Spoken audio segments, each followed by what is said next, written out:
গরম পড়ছে।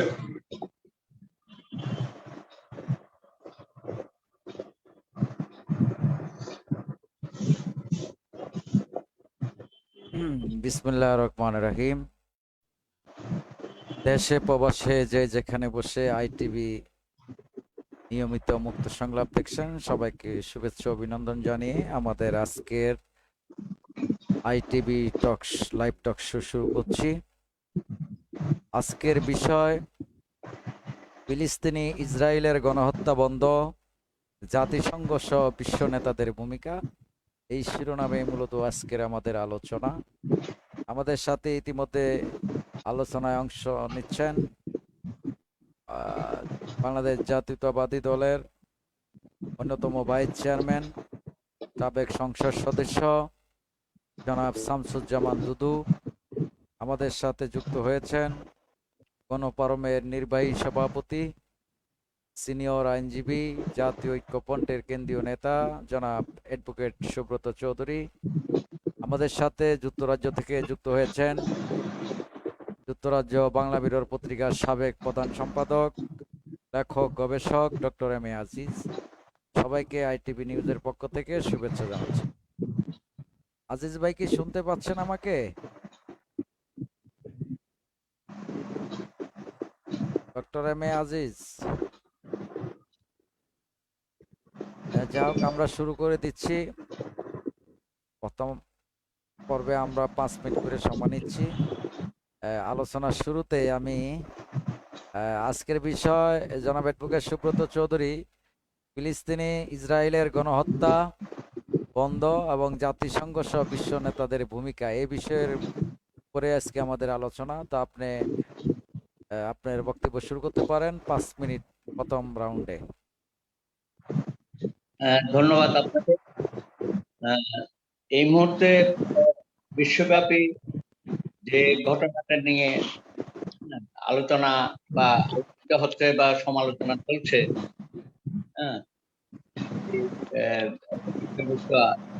উপস্থাপন করার জন্য আপনাকে ধন্যবাদ জানাচ্ছি। এটা খুবই দুর্ভাগ্যজনক। আমরা আমাদের ছেলেবেলা থেকেই এই প্যালেস্টাইনিদের সাথে সংহতি জানানোর বিষয়টা যুগ যুগ ধরে আমরা করে আসছি। আমি জানি না এটা কত যুগ আমাদের চালাতে হবে। আমাদের মুক্তিযুদ্ধ আমরা স্লোগান দিয়েছিলাম, প্যালেস্টাইনের পথ ধরো, বাংলাদেশ স্বাধীন করো, ভিয়েতনামের পথ ধরো, বাংলাদেশ স্বাধীন করো। এই যে নিপীড়িত মানুষ, তাদের সাথে একাত্মতা করার জন্য আমরা বাংলাদেশের জনগোষ্ঠী সবসময় আমরা অত্যন্ত আন্তরিক ছিলাম এবং যে কোনো ঘটনায় তাদের উপর যে অত্যাচার নিপীড়ন গুলো ইয়াসির আরাফাতের নেতৃত্বে আমরা একাত্মতা ঘোষণা করছি। ইয়াসির আরাফাত শপথ করে। তো এখন এই মুহূর্তে যে ঘটনাটি ঘটলো, গত কয়েকদিন ধরে প্রায় 200 নিরীহ মানুষকে হত্যা করা হলো এবং যেভাবে রকেট নিক্ষেপণ করে বাড়িঘরের উপর হামলা করা হচ্ছে, এটা তো মৃত্যুর সংখ্যা বাড়তেছে, লাশের সংখ্যা। আপনি বিশ্ব বিবেকের কথা বলেছেন, বিশ্ব বিবেক আছে নাকি? এই যে জাতিসংঘের কথা বলেছেন, এগুলো তো খুবই অকার্যকর। এই পর্যন্ত তো জাতিসংঘ কোনো বিষয়ে কোনো শক্ত কোনো ভূমিকা রেখেছে আমরা তো দেখছি না। কারণ এখানে এই যে শক্তি যারা আছে, তারা যে রাজনীতিটা করে, সেই রাজনীতির মধ্যে তো আমরা সবসময় নিষ্পেষিত হই। আমাদের রোহিঙ্গা সমাধান করার ব্যাপারে তো আমরা আশাবাদী ছিলাম। তারা তো আমাদেরকে আশ্বস্ত করেছিল যে আন্তর্জাতিক সম্প্রদায় এই বার্মায় যে এই অত্যাচার গুলো করলো মুসলিম ভাইদের উপর, তাদেরকে ছাড়া করলো, দেশান্তরিত করলো, বললো যে এটা সাময়িক ব্যাপার। এখন তো ঘটনা চক্রে দেখা যাচ্ছে এইটা অনেকটা পরিণতিটা মনে হচ্ছে যেন একটা চিরস্থায়ী ব্যবস্থার মধ্যে নিয়ে গেল। তো আমরা তো জানি যে প্যালেস্টাইনের যে আন্দোলন এবং জনগণের যে তাদের যে স্বাধীনতাকামী মানুষের যে আন্দোলন, এবং বিশেষ করে গাজায় যে ঘটনাগুলো ঘটে, পবিত্র মসজিদের মধ্যে যে বারবার হামলাগুলো হয়, এই ঈদের সময় যে হলো, হ্যাঁ, হয়তো সারা বিশ্বব্যাপী আমরা এটার বিরুদ্ধে সোচ্চার হচ্ছি, প্রতিবাদ করছি, মিছিল করছি, কিন্তু আমাদের তো ক্ষমতা নাই, বাংলাদেশের তো ক্ষমতা নাই সেটাকে থামানো। হ্যাঁ, বা ইসরায়েল যে মানবতা বিরোধী যে কাজগুলো করছে তাদের বিরুদ্ধে কোনো ব্যবস্থা নেওয়া।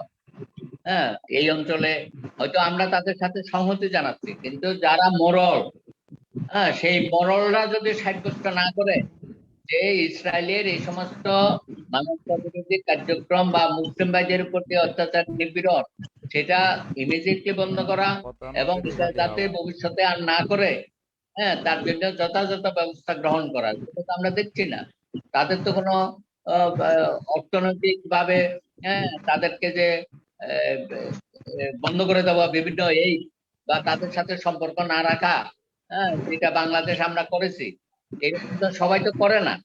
না করার কারণে আজকে ওরা দিন দিন সাহস বেড়ে গেছে এবং বর্তমানে যে নেতৃত্ব আছে সে তো তাদের কাউকে কেয়ার করে না। আপনি দেখেন এই যে বাইডেন সাহেব যে ওইখানে ফোন করলো, হ্যাঁ, দুই দেশের রাষ্ট্রপতির কাছে, তো তাদের কি লাভ হইলো? হ্যাঁ, এখন তো মনে হচ্ছে যেন বাইডেন পরোক্ষভাবে, হ্যাঁ, ইসরায়েলের অবশ্য আমেরিকার পলিসি এটা, তারা মুখে যাই বলুক না কেন, ইসরায়েলকে পরোক্ষভাবে তারা অনেক সময় প্রত্যক্ষভাবেও সমর্থন দিয়ে যায়। এটা খুবই দুর্ভাগ্যজনক আমি মনে করি। এই যে ইসরায়েল একটা রাষ্ট্র, এটা তো বিশ্বের মধ্যে একটা ক্যান্সারের মতো একটা রাষ্ট্র তৈরি হয়েছে। হ্যাঁ, এটা কারো প্রতি কোনো ভ্রুক্ষেপ নাই, কারো আহ, কারো আহ, শাসানিকে তারা ভয় করে না। কারণ ভয় করে না এই কারণে, কারণ ভিতরে ভিতরে অনেকে তাদের সাথে যোগাযোগ করে। আমি তো কয়দিন আগে দেখলাম যে আল জাজিরাতে বাংলাদেশ নিয়ে যে রিপোর্ট হলো, সেখানেও তো দেখা যাচ্ছে যে ইসরায়েল থেকে এই যে গোপন তথ্য সংগ্রহ করা, হ্যাঁ, সংগ্রহ করা। সেগুলো আমাদের নাকি সেনাবাহিনী আহ, ওই ইসরায়েল থেকে গোলান হইয়া নিয়ে আসছে। ওই সরকার তো এটা খুব বেশি ইয়ে করে নাই, কারণ আমাদের যে সেনাবাহিনী আন্তর্জাতিকভাবে যে দায়িত্ব পালন করে, হ্যাঁ, সেখানে তো ওরা বলেছে যে না, হ্যাঁ, আমরা এই ধরনের কোনো মেশিন আমরা ব্যবহার করি না। হ্যাঁ, কিন্তু বাংলাদেশ সরকার এগুলো এনেছে, ওই কথা বলে যে ওদের ওদের ব্যবহারের জন্য এনেছে। তো এই যে একটা দ্বিচারিতা দ্বিচারিতা নীতি, এটা আন্তর্জাতিক মোড়লরা তো করে। আমার দেশে যে কয়দিন আগে যে ঘটনাটা প্রকাশ পেলো, হ্যাঁ, সেখানে তো আমরা মর্মাহত হবো, তারা আর কি করার আছে?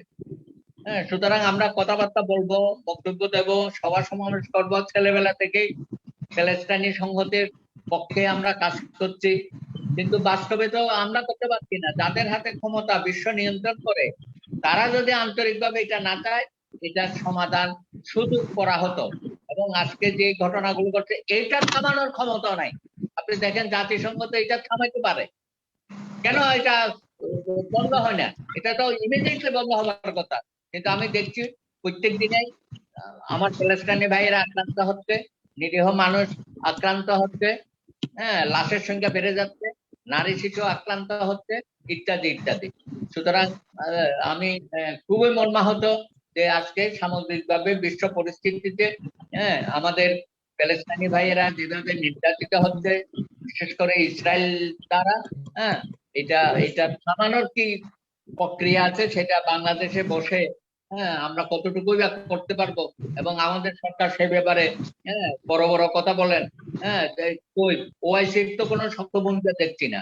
সৌদি আরব সহ আরো যারা আশেপাশের দেশগুলো আছে, তাদেরও তো কোনো গুরুত্বপূর্ণ ভূমিকা সেভাবে আমরা লক্ষ্য করছি না। সুতরাং এগুলো অনেক প্রশ্ন আছে। আমার মনে হয় হয়তো আলাপ আলোচনার ভিতর দিয়ে আমরা একটা সিদ্ধান্তে আজকে পৌঁছাতে পারি কিনা, যতটুকুই সম্ভব।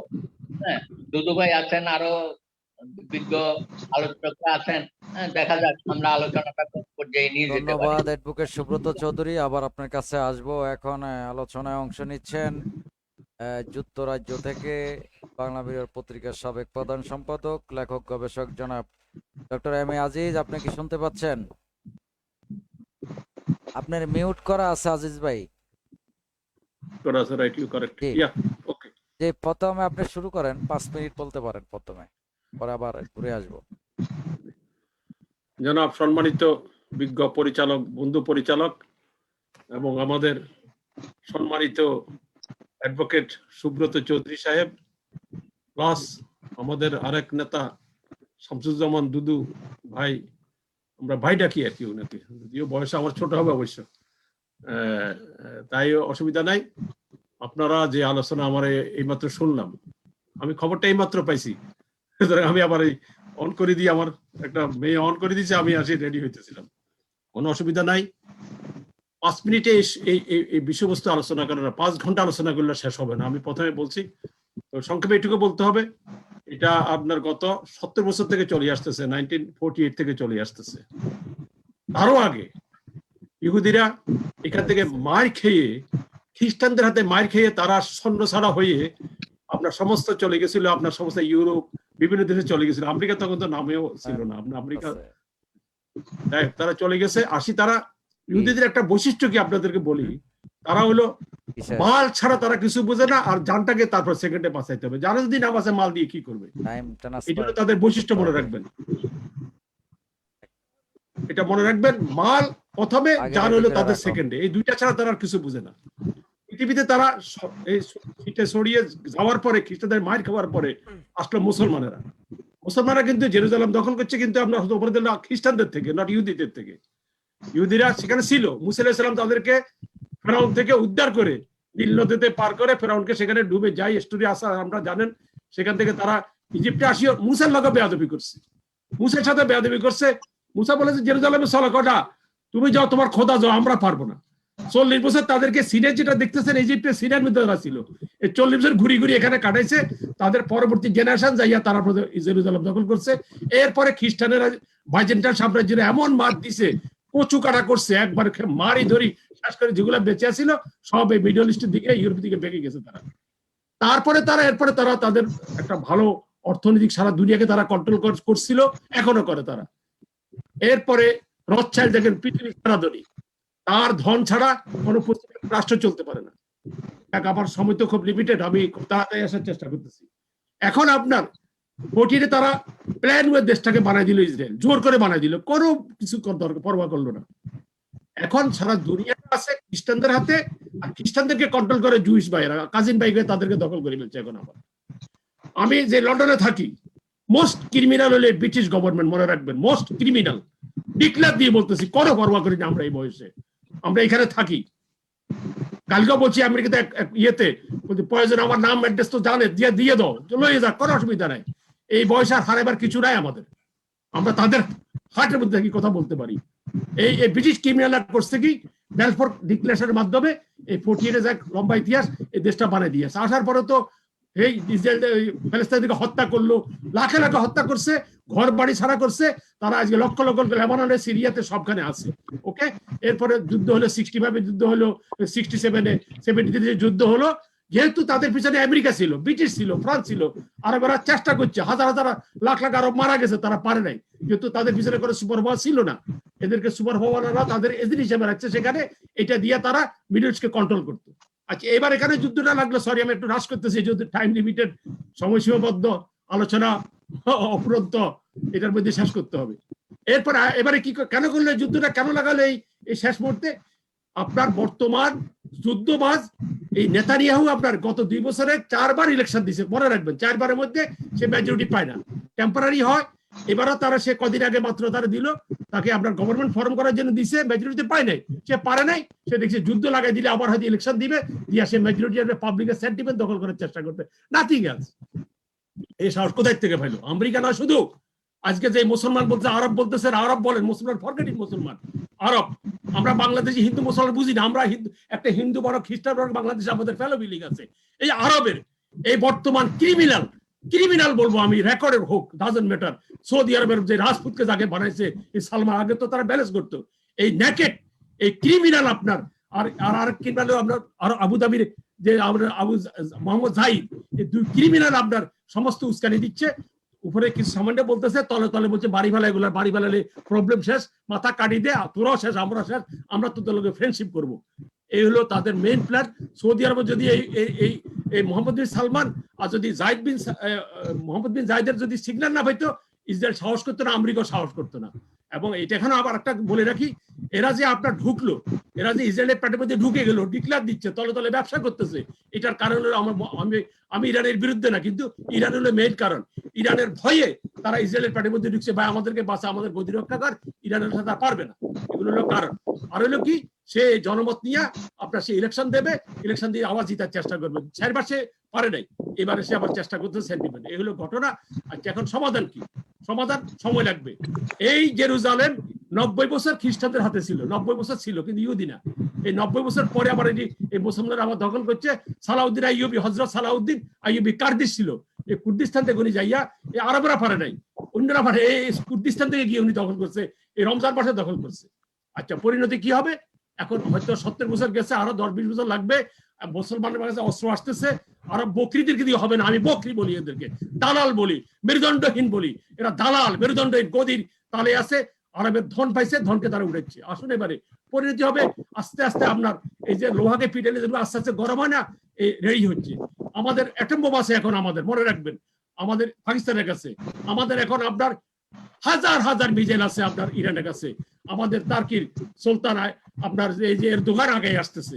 সুতরাং মালয়েশিয়া, ইন্দোনেশিয়া, আমাদের আগে, আমরা তো সব গোলাম ছিলাম এদের, ব্রিটিশের আর ফ্রেঞ্চ আর ইটালির আন্ডারে, সবাই তারা আগে আসতেছে। আর বেশি দিন সময় নাই। এই প্রথম দেখলেন আপনার জর্দানের লোকেরা ডোন্ট কেয়ার গভর্নমেন্ট, তারা বর্ডার ক্রস করে চলে আসতেছে। সিরিয়ার লোকেরা don't care the government, border cross করে যারা আগে যেতেছে, জান দিয়ে দেবে। আর যখনই জান দিতে রেডি হবে, যখনই অস্ত্র ভাবে, তখন এরা শেষ হয়ে যাবে। আপনার আমি শেষ কথা বলে দিচ্ছি, আপনার বেশি লম্বা করবো না, আমার আরো ভাইয়েরা আছেন। সেখানে মনে রাখবেন, কিসিঞ্জারের মতো লোক কয়েক বছর আগে বলছে ইসরায়েল আর 20 বছর পরে ইসরায়েলের নাম নিশানা থাকবে না। কিসিঞ্জার ইহুদি, মনে রাখবেন। আসুন এবারে বাইডেন, এই বাইডেন, ট্রাম্প ছিল তার জামাই ইহুদি, তার মেয়ে ইহুদিকে কনভার্ট করে সে তার জামাই ছিল, এই জন্য সে এত সব করছে। আসুন এবারে আপনার বাইডেনের, আমি সেদিনও লিখছি আমার আপনার হোয়াটসঅ্যাপ গ্রুপে দেখেন, আমার ফেসবুকে দেখেন, সে হলো আপনার তাদের জামাই, গজ জামাই তাদের। যে তার বাইডেনের বউ 100% ইহুদি, এবং সে যখন ভিজিট করছে ইসরায়েল, বলছে যে আমাদের যা ভাই, আমাদের পরিবারের লোক, মানে আমাদের ঘর যাবে তুমি। সুতরাং বাইডেন একটা ওপেন মুনাফেক, আর পাগলা ট্রাম্প ছিল বাইডেন ছিল মুনাফেক, চুপচাপ, আর ট্রাম্প ছিল পাগলা টাইপের, যা করার করতো, যা বলার বলতো। সে মুনাফেক তার মধ্যে বাহ্যিক ছিল না। এই হলো ঘটনা। কিন্তু আপনাদের মার খেতে হবে। আপনারা মাত্র 200 মারা গেছে, কতবার 1400 মারছে। 2 লাখ মারবে, 4 লাখ মারবে, ডাজন্ট ম্যাটার। আপনারা একটা কথা মনে রাখবেন, আমাদের বাংলাদেশ স্বাধীন করতে 30 লক্ষ গেছে, তাতে কি হয়েছে? কি বাংলাদেশ স্বাধীন হয় নাই? সব মারি গেছে। আপনারা এই যে তারা সেকেন্ড ওয়ার, ফার্স্ট ওয়ারালে মিলিয়ন পাউন্ড লস করছে ইউরোপ, আমেরিকায় মিলিয়ন তাদের লোক লস করছে। মিলিয়নের পরে তারা হিটলারকে ধ্বংস করতে পারছে, মিলিয়ন। আজকে কত আমরা নাথিং টু ওয়ারি। ম্যাপ দেখে তুই করিস না ভয়, আড়ালে তার সূর্য হাসে, হারাশশির হারাহাসি অন্ধকারে ফিরে আসে। এইটা আসবে তাদের, এটা থাকতে পারবে না। কিসিঞ্জারের কথা আজকে আবিদ গোর বলছে, তাদের ডিফেন্স মিনিস্টার, তাদের আবিদ গোর, আমরা ফরিদাকের ব্যাপারে আছে, বলছে যে এক হামাসের ঠেলায় বাঁচতেছে না। ইরান যদি অ্যাটাক করে আমাদের কি অবস্থা হবে? হেজবুল্লাহ যদি যদি ছাড়ি দেয় কি অবস্থা হবে? ভয় পাই গেছে এখন। আপনারা মনে রাখবেন, আমি শেষ পরিণতি হবে এবারে যুদ্ধ আজকাল যুদ্ধ শেষ হবে, শুধু আপনার সাইডে কিছু ড্যামেজ করে দেওয়ার জন্য, ওদেরকে পিছানোর জন্য। মনে রাখবেন, এই যুদ্ধ শেষ যেদিন হবে, তারপরে হাজার হাজার ইহুদি দেশ ছাড়ি পালায় যাবে। এই প্রথম আপনার 2006 সালে হেজবুল্লাহ মাই দিয়েছিল প্রথম, আর ওরা পারে নাই, চেষ্টা করছে। আমি I can't blame the Arab, I will not blame the Arab.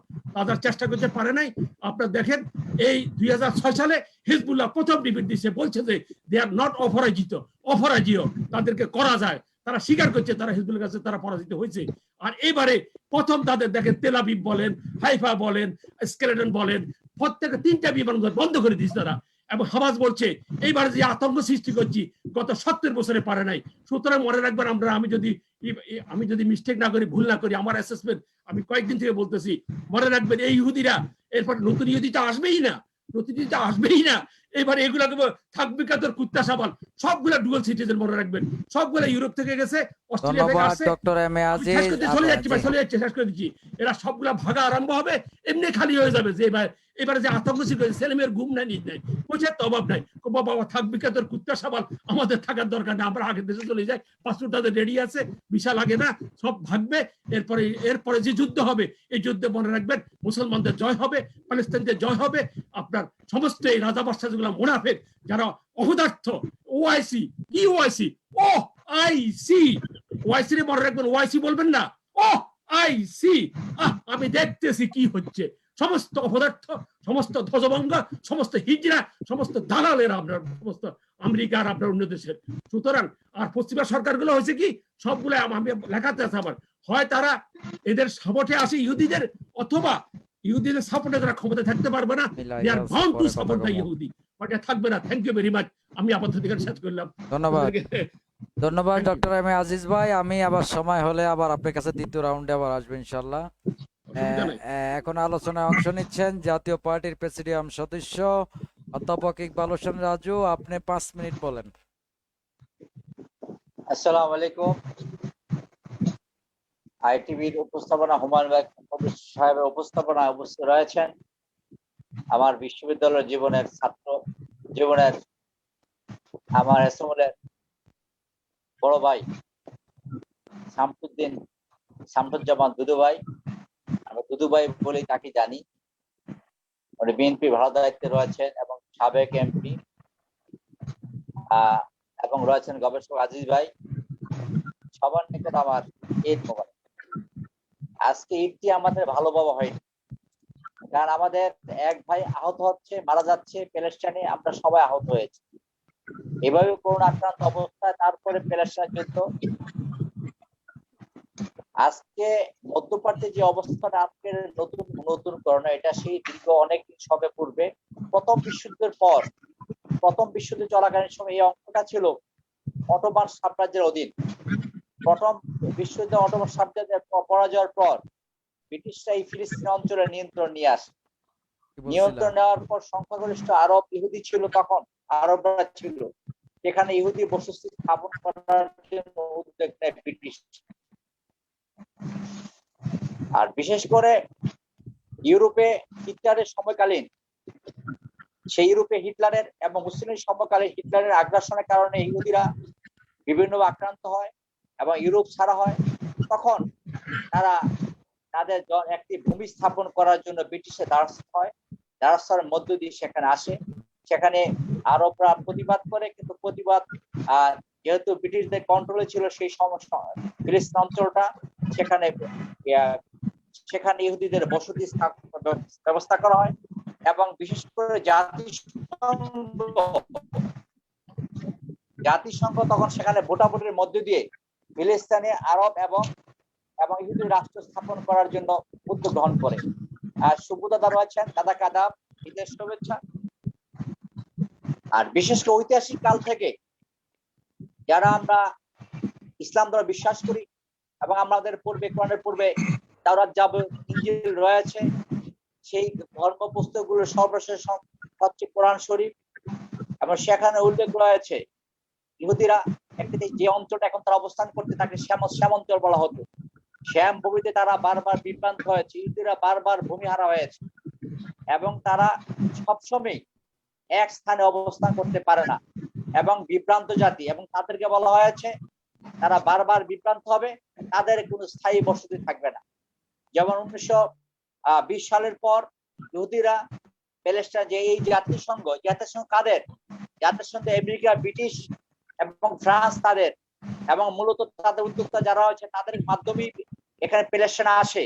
সুতরাং জাতিসংঘ এটা যাদের অর্থবিত্ত রয়েছে এবং 5টি বৃহৎ শক্তি রয়েছে, তাদের টাকায় চলে তাদের কথা বলে। সেদিন ব্রিটিশদের এবং ইংরেজদের এবং আমেরিকার কারণেই এখানে এসেছিল। আজকে যে অবস্থা এসেছে সে অবস্থাটা, আর এখানে তাদেরকে উচ্ছেদ করার জন্য একসময় আরব, সেখানে মিশর, জর্ডান, সিরিয়া সবাই যুদ্ধ লিপ্ত হওয়ার পর এটা ভাগাভাগি হয়ে যায়। সেখানে গাজা অঞ্চল চলে যায় প্যালেস্টাইনের হাতে। এই যে বিভিন্ন সময় যুদ্ধ হয়েছে, যুদ্ধের আর পাশাপাশি আবার বৃহৎ শক্তি আমেরিকা এবং ব্রিটিশদের কারণে, সেখানে মুসলিমদের অন্যদের কারণে সেখানে ব্রিটিশ, সেখানে প্যালেস্টাইনের আমাদের সেখানে ফিলিস্তিন যারা রয়েছে মুসলিমরা সেখানে ভালো করতে পারে না। আজকে যদি এই প্যালেস্টাইনের পাশে যে রাষ্ট্রগুলো রয়েছে সবাই যদি ভয়ে সেখানে আগ্রাসন চালায়, সেখানে তো টিকে থাকার কথা না। আজকে যে বিষয়টা হচ্ছে, মুসলিম আজকে যেই মুসলমানরা মক্কা থেকে হজরত মুহাম্মদের নেতৃত্বে মদিনায় হিজরত করার পর মধ্য দিয়ে যেভাবে ইসলাম তোর প্রসার গঠন করেছিল এবং তারা মুখামুখি হয়, এবং সেখানে আসার পর মুসলমান সেখানে অসির পাশাপাশি মসি দুইটাকে ধারণ করেছিল।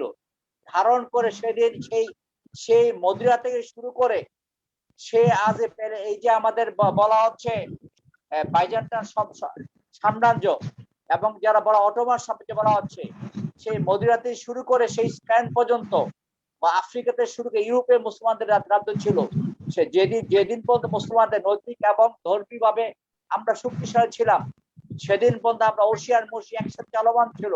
অর্থবিত্ত মুসলমানদের তখন ছিল না, কিন্তু সেদিন ইমানি বল এবং তৌহিদি বল ছিল, যে কারণে সেদিন আমরা সেই স্পেন পর্যন্ত পৌঁছে পেরেছিলাম।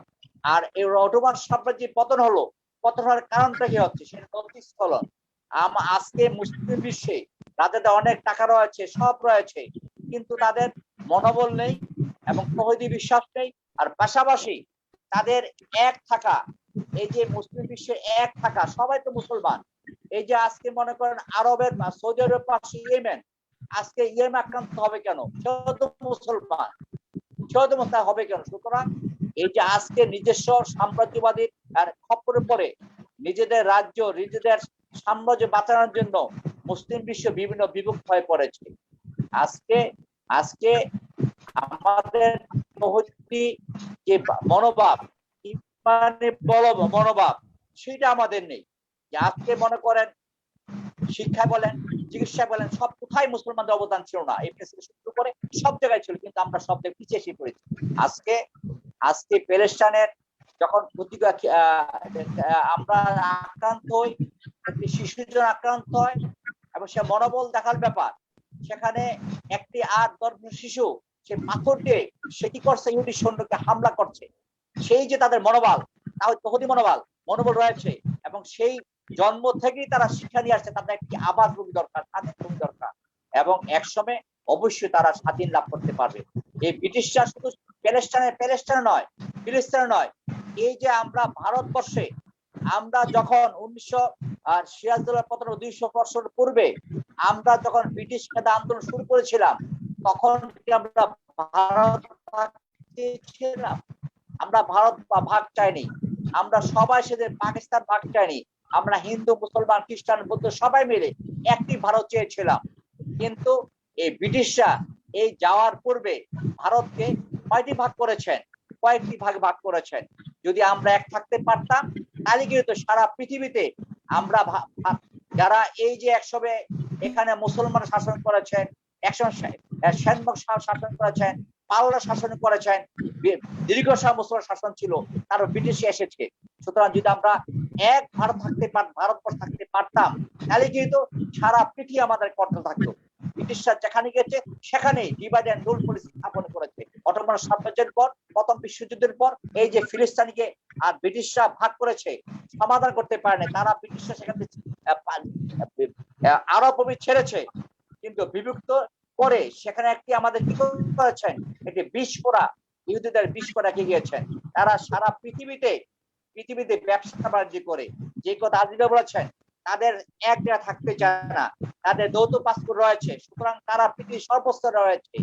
হিটলার যে কাজ করেছিল, হিটলার বলেছিল আমি কিছু ইহুদি বাজি রেখে গেলাম পৃথিবীকে বোঝার জন্য, এবং সেই যে বাজি রেখে হিটলার আজকে সারা বিশ্ব মনে করছে ইহুদিরা যেভাবে সারা পৃথিবীব্যাপী তাদের নারকীয়কাণ্ড চালাচ্ছে, এবং শুধু প্যালেস্টাইনে নয়, সব জায়গাতেই তারা অস্ত্র বিক্রি করছে, তারা ব্যবসায় বিক্রি করছে।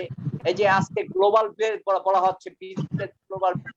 ধন্যবাদ অধ্যাপক ইকবাল হোসেন রাজু, আপনার কাছে আবার আসবো। শেষ করছি। সুতরাং তাদের পথ অবিসম্ভাবী, তাদের পথ অবিসম্ভাবী পতন হবে, তারা আবার এই প্যালেস্টাইন হারাবে, আবার তারা ভূমিহীন হবে, ধর্মগ্রন্থের কথা, এবং তারা হওয়ার নিশ্চিত তাই হবে। ধন্যবাদ অধ্যাপক ইকবাল হোসেন রাজু, আপনার কাছে আমি আবার আসবো। আলোচনা এখন অংশ নেবেন বিএনপির ভাইস চেয়ারম্যান সাবেক সংসদ সদস্য জনাব শামসুজ্জামান দুদু। দুদু ভাই, আপনি বলেন, 5-7 মিনিট পরে দ্বিতীয় রাউন্ড আবার শেষ করব। বলেন। আজকের আইটিভি আয়োজিত ফিলিস্তিন এবং জাতিসংঘের ভূমিকা, এই যে আলোচনার আয়োজন করেছেন তার জন্য আপনাদেরকে আমি ধন্যবাদ জানাই। আর যারা এতক্ষণ আলোচনা করছেন, আমাদের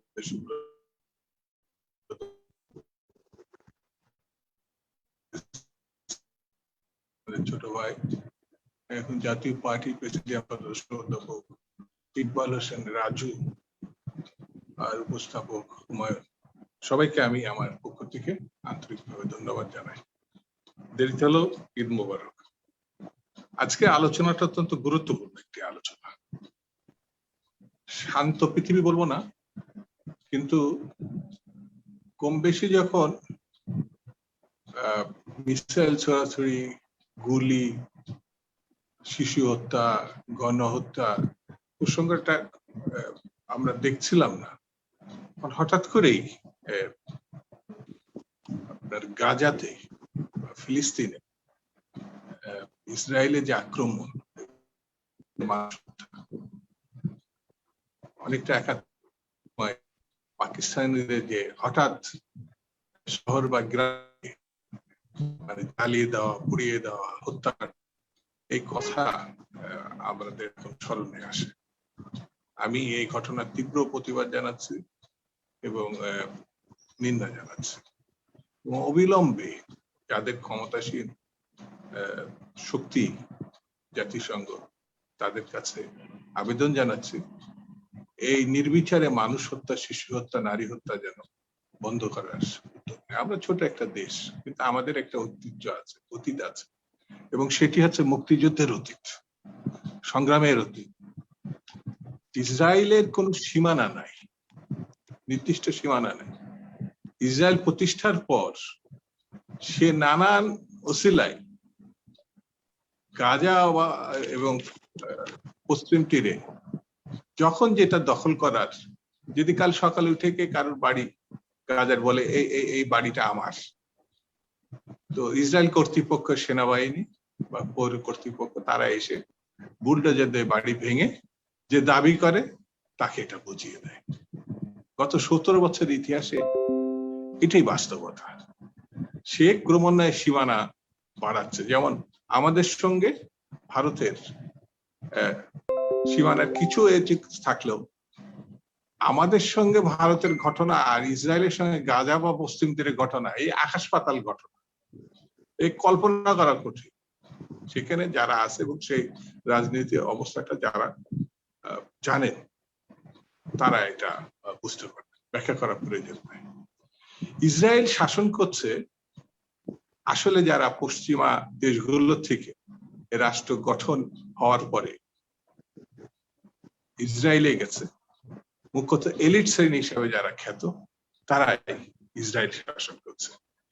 স্থানীয় ইহুদি বলতে যারা বুঝায়, অথবা আরব ইহুদি বলতে যাদের বুঝায়, তারা কিন্তু এটা নিয়ন্ত্রণ করছে না। এদের হাতে প্রচুর অর্থ আছে, এদের হাতে প্রচুর ক্ষমতা আছে।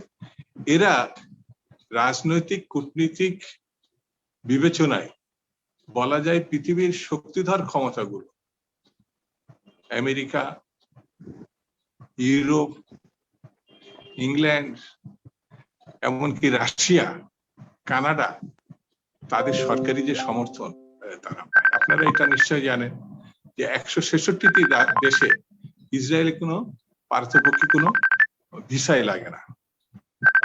কিন্তু গাজার লোক যদি পশ্চিম তীরে যায়, একই দেশ, যেমন বোঝার জন্য বলি, পাকিস্তান আমলে পশ্চিম পাকিস্তান আর ইস্ট পাকিস্তান, এখন যেটা পাকিস্তান আর আমাদের বাংলাদেশ, মাঝখানে কিন্তু ভারত। তেমনি পশ্চিম তীর এবং গাজা, এই দুটি খণ্ড নিয়ে ফিলিস্তিনি রাষ্ট্র বা কথিত রাষ্ট্র, যেটা এখনো স্বীকৃতি পাওয়া যায়নি। মাঝখানে ভারত মানে মাঝখানে ইসরায়েল। আমি বুঝার শর্তে দুটি মানে ভূখণ্ডগত অবস্থানের কথা বললাম। যেটি আব্বাস সাহেব নিয়ন্ত্রণ করে পশ্চিম তীর, সেখানে কোনো সেনাবাহিনী নাই। ইসরায়েলের সরকারের অনুমতিপ্রাপ্ত কিছু নিরাপত্তা কর্মী, যেটা পুলিশ বলা হয়, যে পুলিশ আবার ইসরায়েলি পুলিশকে সহায়তা করে। আপনারা দেখবেন যে ইট পাটকেল ছুড়ে পুলিশের যে বিরুদ্ধে যে প্রতিবাদ হয়, সেটা সাধারণত পশ্চিম তীরের আব্বাস কিন্তু দাবিদার। অনেকটা আপনি বলতে পারেন পাকিস্তান আমলের শেষে 70 সালে শেখ মুজিবুর রহমান সাহেব নিরঙ্কুশ সংখ্যাগরিষ্ঠতা জয়লাভ করার পরে কিন্তু পাকিস্তানের রাষ্ট্র ক্ষমতা পায় নাই। ঠিক তেমনি 2006 সালে ফিলিস্তিনে যে নির্বাচন হয়েছিল, সেখানে হামাস অর্থাৎ গাজা নিয়ন্ত্রণ করে ইসমাইল সাহেব যেখানে নিয়ন্ত্রণ করে, তিনি নিরঙ্কুশ সংখ্যাগরিষ্ঠ হওয়ার পরেও তিনি কিন্তু ফিলিস্তিনের প্রধানমন্ত্রী হতে পারেনি। এখন তিনি গাজাকে নিয়ন্ত্রণ করেন, গাজার প্রধানমন্ত্রী বলা যায়। আর মিস্টার আব্বাস ফিলিস্তিনের প্রধানমন্ত্রী, কারণ তিনি ইসরায়েল, আমেরিকা, ব্রিটেনের সমর্থন। গাজা সেনাবাহিনী আছে। ইসরায়েল কিন্তু বারবার গাজাকে নিয়ন্ত্রণ করে এবং গাজাকে বলা হয় পৃথিবীর অন্যতম বৃহৎ কারাগার। সেখানে ঔষধ যেতে দেওয়া হয় না, সেখানে খাদ্য যেতে দেওয়া হয় না, সেখানে ত্রাণ যেতে দেওয়া হয় না। এমনকি গাজার লোকরা যদি পশ্চিম তীরে যেতে চায়, তাহলে ওই যে বললাম ইস্ট পাকিস্তান, ওয়েস্ট পাকিস্তান, অর্থাৎ ইসরায়েল কর্তৃপক্ষের অনুমতির আবেদন করতে হয়। আমি এটা বোঝার জন্য এই ঘটনাগুলো বলছি। কখনো কখনো সেই অনুমতি প্রায় 70-80% মানুষ পায় না। অর্থাৎ নিজের দেশের এক খণ্ড থেকে আরেক খণ্ডে যাবে, মাঝখানে যেহেতু ইসরায়েল, সেই অনুমতি পায় না। এই যে কি নির্দয় নির্মম সেখানকার অবস্থা। আপনার লক্ষণীয় বিষয়, গাজায় 99% হচ্ছে শিক্ষিত, শিক্ষার হার 99%। গাজাতে একমাত্র আন্তর্জাতিক মানের ইউনিভার্সিটি আছে। গাজায় একমাত্র আন্তর্জাতিক বিমানবন্দর ছিল, যেটা সম্প্রতি ইসরায়েল ধ্বংস করে দিয়েছে। অর্থাৎ এত লড়াইয়ের উৎস হচ্ছে গাজা। তাদের ইসরায়েল এই যে ঘটনাগুলো কেন বলা আছে হামাসকে সন্ত্রাসী গোষ্ঠী, হামাস চ্যালেঞ্জ করে। কাকে চ্যালেঞ্জ করে? যে আমেরিকা সমর্থন করে 400 বিলিয়নের অধিক টাকা প্রতি বছর এমনি পায় আমেরিকা থেকে, এমনি পায় সামরিক খাতে। অন্যান্য খাতের কথা বাদ দিলাম, পশ্চিমা দেশগুলো থেকে পায়। কারা পায়? ইসরায়েল পায়। আর গাজা সারা মানে ফিলিস্তিনের মধ্যে একটি অংশ, তারা নিয়ন্ত্রিত। এক সময় মিশর যখন মিস্টার মুরসি, যাকে ফাঁসি দিল সিসিলি এসে, মুরসি ক্ষমতায় আসার পরে কিছু সুড়ঙ্গ রাস্তা ছিল মিশরের সঙ্গে, সেই রাস্তাতে যাতায়াত। মিস্টার মুরসিকে উৎখাত করছে কে? সৌদি আরব, মিশর আর আরব আমিরাত। সেই সাপোর্টটা পাইছে তারা ইসরায়েলের কাছে। ইসরায়েলের স্বার্থ ছিল আরেকটা, ঈদের স্বার্থ হচ্ছে যাতে রাজতন্ত্র ধ্বংস না হয়, এই মিস্টার মুরসি যেন এটা না করে। সাহায্যকারী দেশ বর্তমানের, আমি সুবিধার জন্য বলছি, আমি যতটুকু জানি ইসরায়েল সম্বন্ধে, ইরান আর সিরিয়া থেকে কিছু কিছু সাহায্য, আর কাতার থেকে কিছু সাহায্য গাজা প্রবাসী মানুষরা হয়। যেহেতু সেনাবাহিনী আছে, যেহেতু পুলিশ আছে, যেহেতু মিসাইল ছোড়ার শক্তি আছে গাজার, সেহেতু গাজাকে আক্রমণ করা, গাজার শিশু, নারী এবং পুরুষদেরকে নির্বিচারে গণহত্যা করা হচ্ছে। আমি নিশ্চিত কথা বলতেই হবে যে আমরা যেমন 71 সালে মুক্তিযুদ্ধের সময় আমেরিকা আমাদের বিরুদ্ধে অবস্থান নিয়েছিল, একটি শক্তিশালী দেশ আমেরিকা। পাকিস্তানি সেনাবাহিনীকে বলা হতো শ্রেষ্ঠ প্রশিক্ষিত সেনাবাহিনী। চীন আমাদের বিরুদ্ধে ছিল। এগুলো কিন্তু ইতিহাসের বিষয়। কিন্তু বাংলাদেশের স্বাধীনতাকে ঠেকানো গেছে, যেখানে মানুষ বিদ্রোহে থাকে, মানুষ গণতন্ত্র এবং স্বাধীনতার পক্ষে থাকে এবং যুদ্ধের পক্ষে থাকে, তখন কিন্তু সে জয়লাভ করে। আজকের গাজাবাসীকে 70 বছর ধরে বা ফিলিস্তিনিকে 70 বছর ধরে উৎখাত করার চেষ্টা করা হচ্ছে, কিন্তু সেটা কি সম্ভব হয়েছে? আজকে আমেরিকা দেখেন, এটা ভাবতেই কষ্ট হয়, শুনতেও কষ্ট হয়, চিন্তা করতেও কষ্ট হয়। আমেরিকার মিস্টার বাইডেনের মতো যে কে মানবাধিকারের মানে পক্ষে বলা হচ্ছিল, মিস্টার ট্রাম্পকে বিরুদ্ধে জয়লাভ করার পরে মানবিক কথায় যারা বিশ্বাস করে তারা মনে করছিল যে বোধহয় এবার ভালো কিছু হবে। গত পরশুদিন সে ফিলিস্তিনিকে বিরোধিতা করে যুদ্ধকে, অর্থাৎ যারা ইসরায়েল গণহত্যা চালাচ্ছে তাকে সমর্থন করে শান্তিপূর্ণ অবস্থানের জন্য তিনি হামাসকে পরাজিত করার আহ্বান জানিয়েছেন। অদ্ভুত ব্যাপার, মানে মনে হয় একমাত্র আমেরিকা যারা আছেন এই মিস্টার বাইডেনের সঙ্গে তারাই শুধু লেখাপড়া করে, তারাই শুধু সত্যটা জানে।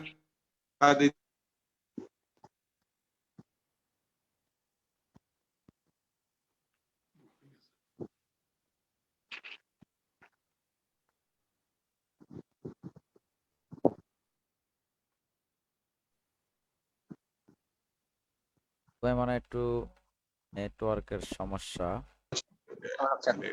শান্তিপূর্ণ অবস্থানের বিপক্ষে অবস্থান নিয়েছে আমেরিকা। চীন যে কারণে কিন্তু বলেছে যে আমেরিকাকে স্পষ্ট করে বলতে হবে সে কি চায়। আর আমার কাছে মনে হয়েছে যে মুসলিম ইহুদি এইভাবে বিষয়টি ধর্মীয় দৃষ্টিকোণ থেকে বিবেচনা না করে, আমাদের তো আল্লাহ অনেক সম্পদ দিয়েছে মুসলমানদের, অনেকগুলো দেশ, অনেক আমরা অনেক পৃথিবীর জনসংখ্যা, কিন্তু আমাদের যে কৌশলগত রাজনীতিতে অর্থনীতিতে তেলটা, এই যে সৌদি আরবের হাতে যে তেল, সে তেলটা আমাদের আরব আমিরাতের যে তেলটা, ইরাকের তেলটা দখল করে নিয়েছে, আফগানিস্তান তো ধুলিসাৎ। এই রাজনীতিটা আমাদের জনসংখ্যা ছিল, খালি মাথার কাজটা ছিল বলে নেই বলে আমার কাছে ব্যক্তিগতভাবে যেটা মনে হয়েছে। বিশ্ব পরিচালনা করবে ইহুদি, খ্রিস্টান, মুসলিম এইভাবে না দেখে আমাদেরকে লড়াইটা করতে হবে অন্যায়ের বিরুদ্ধে ন্যায়ের সংগ্রাম, ফ্যাসিজমের বিরুদ্ধে গণতন্ত্রের সংগ্রাম, স্বাধীনতার সংগ্রাম। এইভাবে যদি আমরা দেখি, আমাদের ইহুদির সঙ্গে কিন্তু মিশরের শাসক গোষ্ঠীর খুব একটা পার্থক্য নাই। এখন আরব আমিরাত ইসরায়েলের সঙ্গে খুব একটা পার্থক্য নাই। পার্থক্য কিন্তু কাতারের সঙ্গে আছে, পার্থক্য কিন্তু ইরানের সঙ্গে আছে, সৌদি আরবের সঙ্গেও ইসরায়েল খুব বেশি পার্থক্য আছে। এটা ভাবতে কষ্ট হবে, কিন্তু আপাতত নাই। সব থেকে বেশি অস্ত্র কিনছে আমেরিকা থেকে সৌদি আরব, সেই অস্ত্র কিন্তু ইয়েমেনে ব্যবহার করা আছে মুসলিমদের উপরে। এই বিষয়গুলো কেন আমি বলছি, আমাদেরকে ভেবে দেখতে হবে। যেরকম বাংলাদেশ কোন সামরিক জোটে আছে? সৌদি আরবের নিয়ন্ত্রণাধীন, মিশরের নিয়ন্ত্রণাধীন, আরব আমিরাতের নিয়ন্ত্রণাধীন, ইয়েমেনের বিপক্ষে যারা যুদ্ধ করছে, বাংলাদেশ আছে তার পক্ষে। তাহলে পরে আমরা যত মুখেই বলি না কেন যে আমরা গাজা বা ফিলিস্তিনের উপর আক্রমণকে তীব্র প্রতিবাদ করি, এটা মুখের কথা। আমরা তো সৌদি জোটের অংশ, তার মানে ইনডাইরেক্টলি আমরা আমেরিকার সঙ্গে আছি।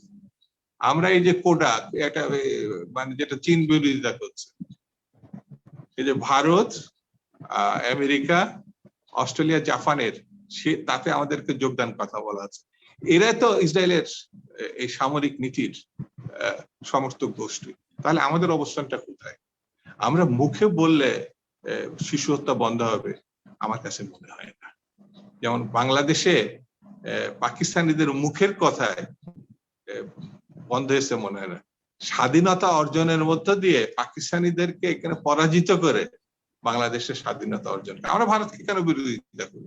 এখন একসময় তো আমরা ভারতের সাহায্যে আমরা মুক্তিযুদ্ধ করছি, এখন বিরোধিতা করি ওখানে একটি ধর্মীয় গোষ্ঠী যেটা এখন ইসরায়েলে আছে। আমরা কি ওইভাবে দেখব, নাকি রাজনৈতিক বিবেচনা নিয়ে আমরা চিন্তা করবো? এটা হলো আমার কথা।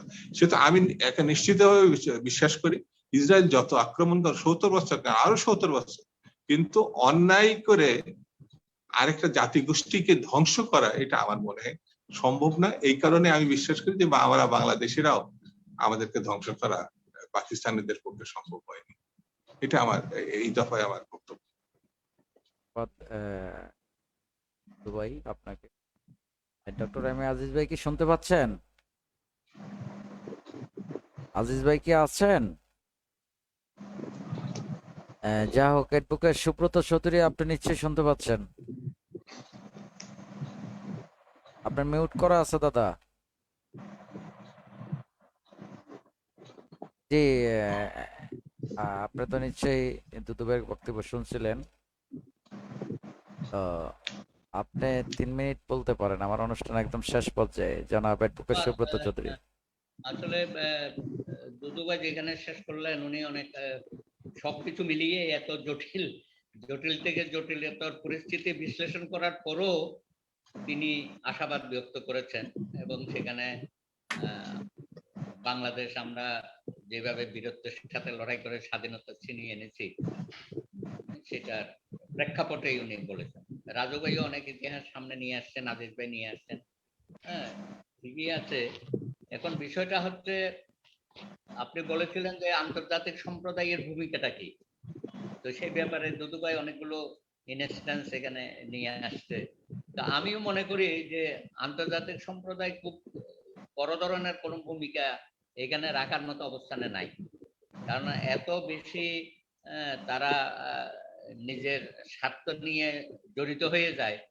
আন্তর্জাতিক বিশেষত যারা অস্ত্র দিয়ে থাকে বিভিন্ন দেশে, অস্ত্র ব্যবসায়ী, সেই কারণেও তাদের দ্বারা কিছু হবে এটাও মনে করি।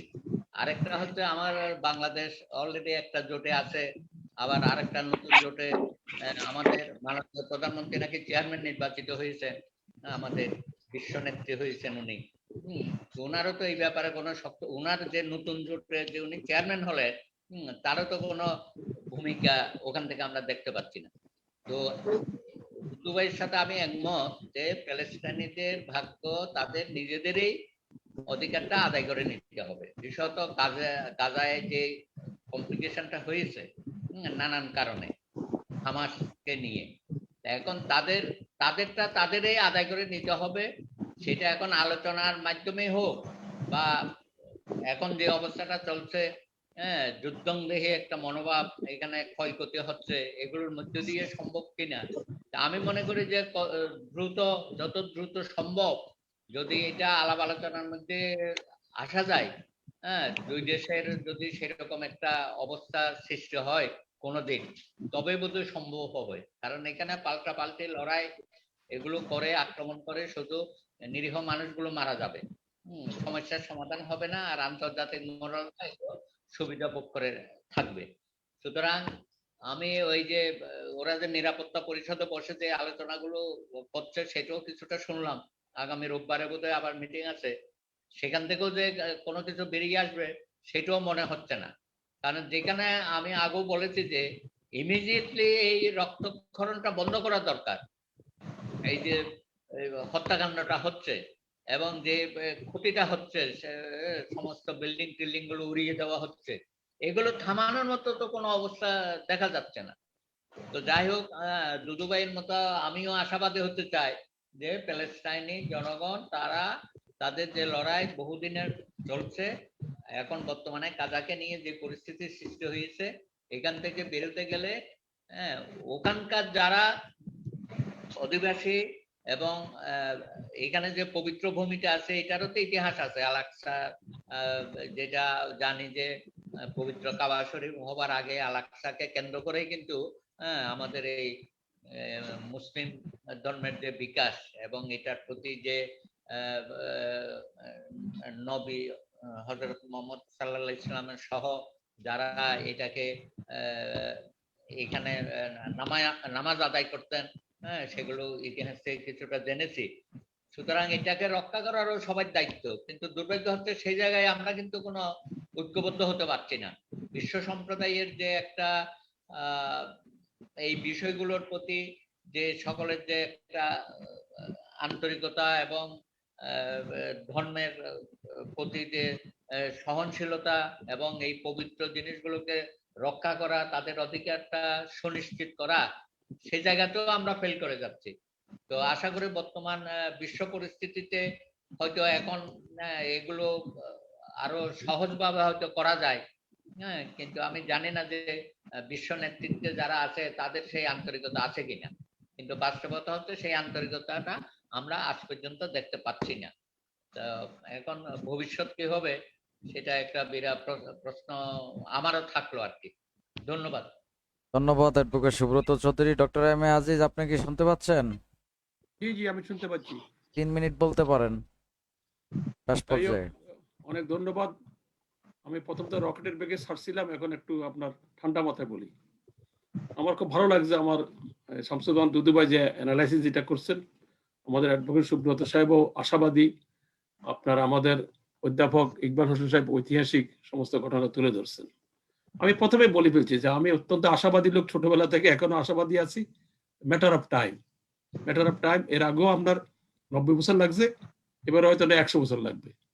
কিসিঞ্জার কথা যদি সত্য হয়, কিসিঞ্জার তার এমনি বলে না 100% ইহুদি, সে সবাই জানে। আমি তারা আই এম নট ডিভাইডিং ইহুদি আর খ্রিস্টান না ছাড়া।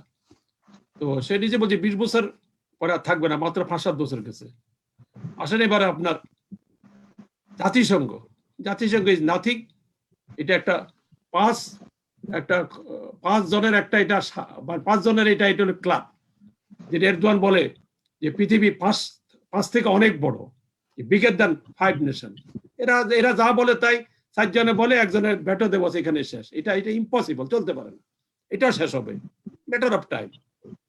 তারপরে আসেন আমার দুদু ভাই যে কথাটা বলছেন, এটা আমি অত্যন্ত সাপোর্ট করি, যে এটা মানবিক। এটা তো মানুষ, এটা তো আমার মুসলমান ফরগেট, এটা আরবও ফরগেট, মানুষ তো।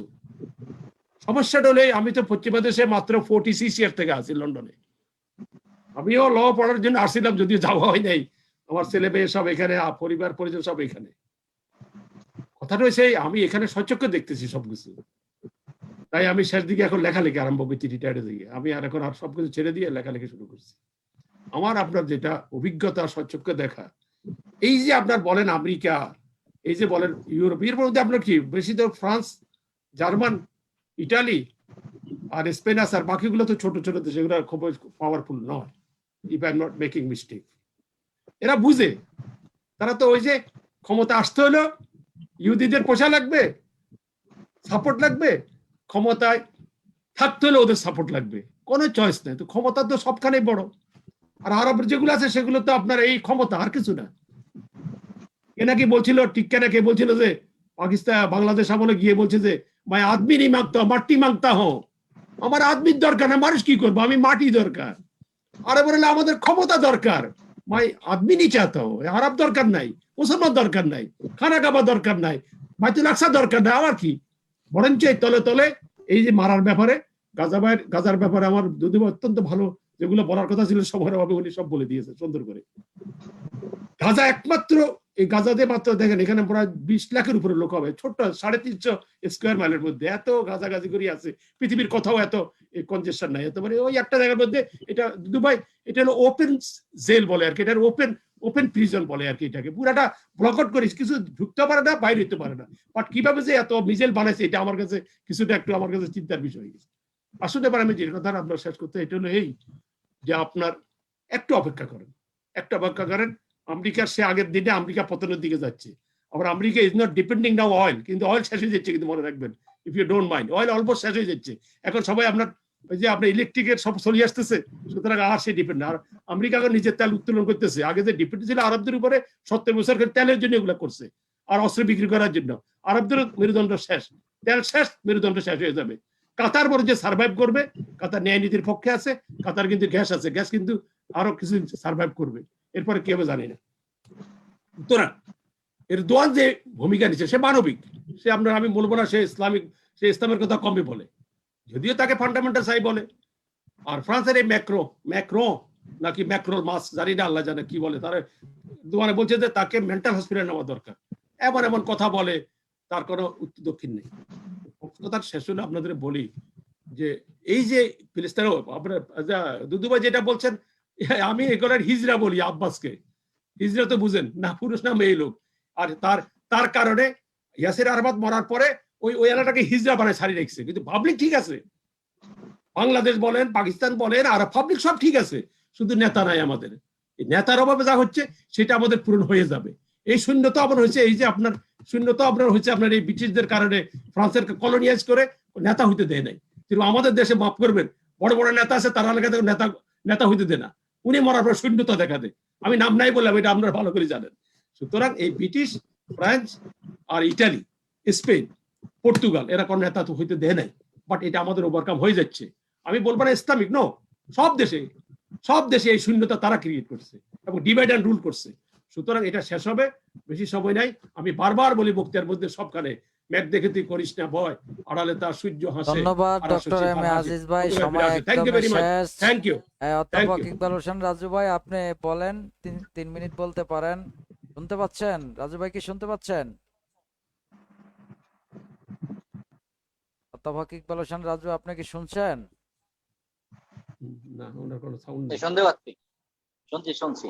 3 মিনিট বলতে পারেন, আমার প্রোগ্রাম একদম শেষ। শুনতে পাচ্ছি, বলেন। আপনি 3 মিনিট বলতে পারেন, তারপরে দুদু ভাইকে আমি দিব, প্রোগ্রাম শেষ করব। বলেন।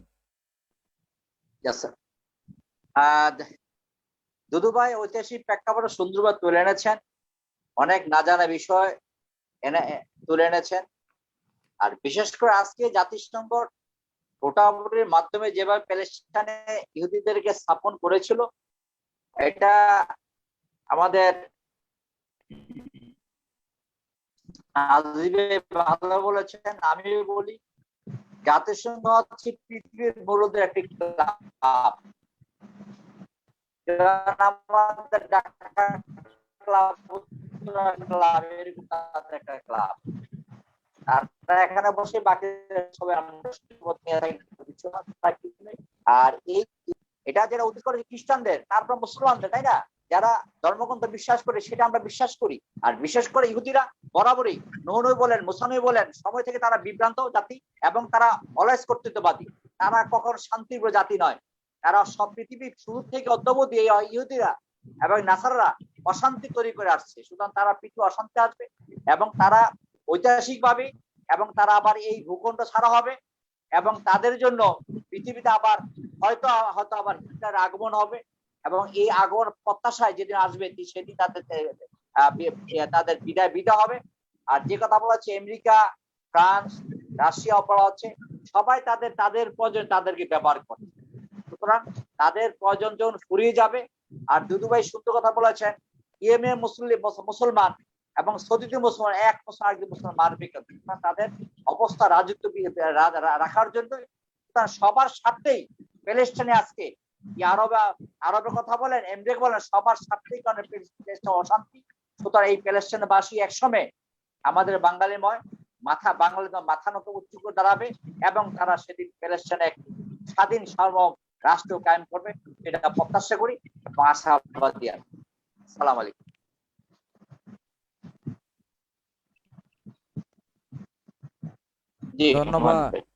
ধন্যবাদ অধ্যাপক ইকবাল হোসেন রাজু। আমাদের সাথে যুক্ত রয়েছেন আইএলবিএমপি সভাপতি, জি আমাদের সাথে যুক্ত রয়েছেন সৌদি আরব বিএমপির সভাপতি জনাব দুলাল সিদ্দিকী। আপনাকে ধন্যবাদ।